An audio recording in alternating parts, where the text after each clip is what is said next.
आप देख रहे हैं the Republic Bihar. Samastipur police को मिली बड़ी कामयाबी। समस्तीपुर जिले के मुफस्सिल थाना क्षेत्र के मोहनपुर रोड में बीते 28 फरवरी की शाम हुए रिलायंस ज्वेलर्स सोना लूट में संलिप्त व फरार चल रहे 2 अपराधी को गिरफ्तार किया है, जिसको लेकर एसपी विनय तिवारी ने प्रेस कॉन्फ्रेंस कर मीडिया को दी जानकारी।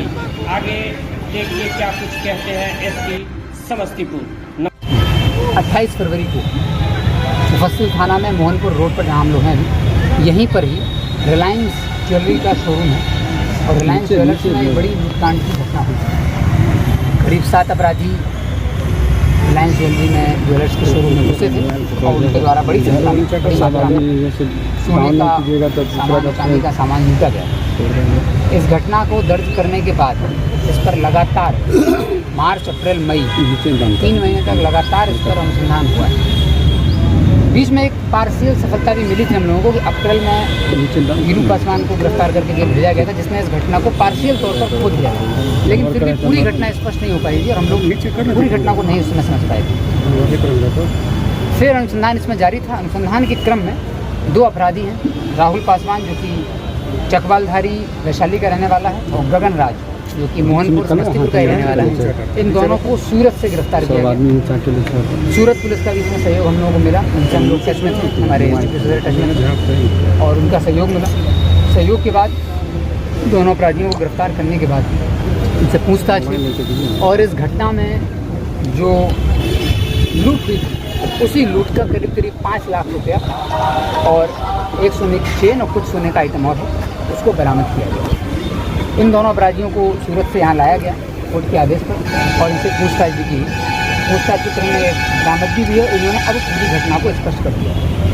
ये जो समस्तीपुर में मुफस्सिल थाना में मोहनपुर रोड पर जो घटना हुई थी रिलायंस ज्वेलर्स शोरूम में, ये रिलायंस ज्वेलर्स के शोरूम में लगातार घटना करने रहने वाला एक गैंग। इस गैंग का माफिया जो है वो गोलू पासवान है, जो कि कलकत्ता छोटू पासवान है, जो कि कलकत्ता में ही अभी जेल में बंद है। इसने कोलकाता में भी पिछले वर्ष 2023 में एक बड़ी लूट घटना हुई थी ज्वेलर्स के शोरूम घटना में पकड़ा गया था, लेकिन उसके अन्य साथी नहीं पकड़े गए थे। तो उसके साथियों के साथ मिलकर ही कलकत्ता जेल से ही इस घटना की प्लानिंग हुई। इस घटना में कुल 13 अपराधी शामिल थे। 13 में से 2 अपराधी छपरा के थे, बाकी सभी एक समस्तीपुर का था और अन्य 10 अपराधी वैशाली जिले के थे।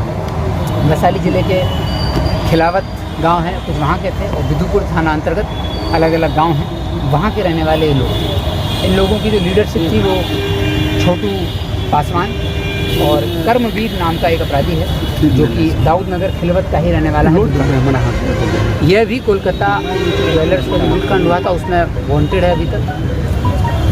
इन लोगों से जब पूरी पूछताछ हुई तो उसमें स्पष्ट हुआ कि ये लोग यहाँ घटना करने के लिए जनवरी में ही आ गए और पटोरी थाना में एक घर किराए पर लेकर के कमरा, वहाँ ये लोग रहने लगे थे। करीब 3 से 4 लोग थे और आते जाते रहते थे उसमें। और ये 2-3 बार रिलायंस ज्वेलर्स शोरूम का रेकी कर चुके थे घटना करने के पहले। रेकी के क्रम में इन लोगों ने ये भी देख लिया था कि रिलायंस ज्वेलर्स वाले जो हैं उनके पास अपनी कोई सुरक्षा व्यवस्था पुख्ता नहीं, उनकी जो सुरक्षा व्यवस्था की कमियाँ थी वो इन लोगों ने देख ली थी कि कोई आर्म्ड गार्ड नहीं है।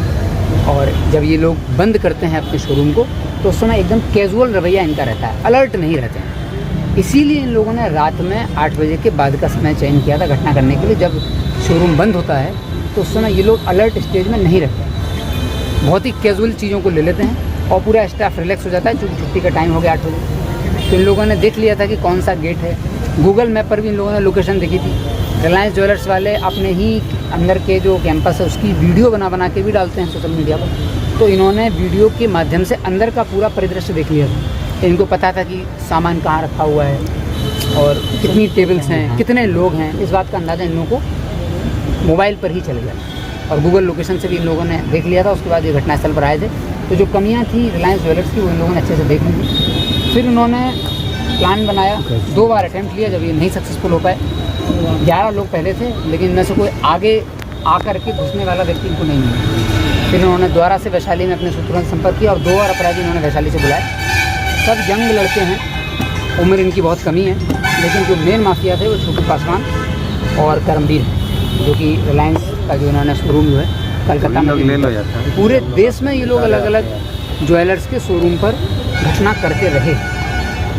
13 लोग जब आ गए तो इन लोगों ने प्लान इस तरह से बनाया कि 7 अपराधी अंदर जाएंगे और 4 अपराधी बाहर रेकी करेंगे। उसमें से आपने देखा होगा घटना के बाद भी एक अपराधी बाहर की ओर खड़ा हुआ है। अन्य 2 अपराधी आसपास की पान की दुकान पर अपने आप को पोजीशन कर लिए। एक अपराधी पटेल मैदान पर भी चला गया था और दूसरा अपराधी दाएं बाएं दोनों तरफ था, जो कि क्योंकि इन लोगों को पता था कि 8 से 9 के बीच पुलिस की गश्ती रहती है, तो गश्ती पर नज़र रखने के लिए भी इन लोगों ने व्यवस्था की थी। 5 मोटरसाइकिल और 2 4 व्हीलर का इस्तेमाल भी इसमें हुआ। 2 4 व्हीलर थे इन लोगों का कि किसी स्थिति में अगर पुलिस इनको पकड़ती है, लोकल पुलिस, और घेराबंदी होती है, तो 4 व्हीलर से लोग कैसे भागेंगे। इनकी पूरी घटनाक्रम को स्पष्ट कर लिया गया है। इन्होंने सोना कहाँ बेचा, किसके पास है, वो भी पूरी तरह स्पष्ट हो गया है। अपराधी, सभी अपराधियों का नाम इसमें स्पष्ट हो गया है। कुल 3 अपराधियों को गिरफ्तार भी कर लिया है और 5 लाख रुपए और कुछ सोना बरामद भी कर लिया गया।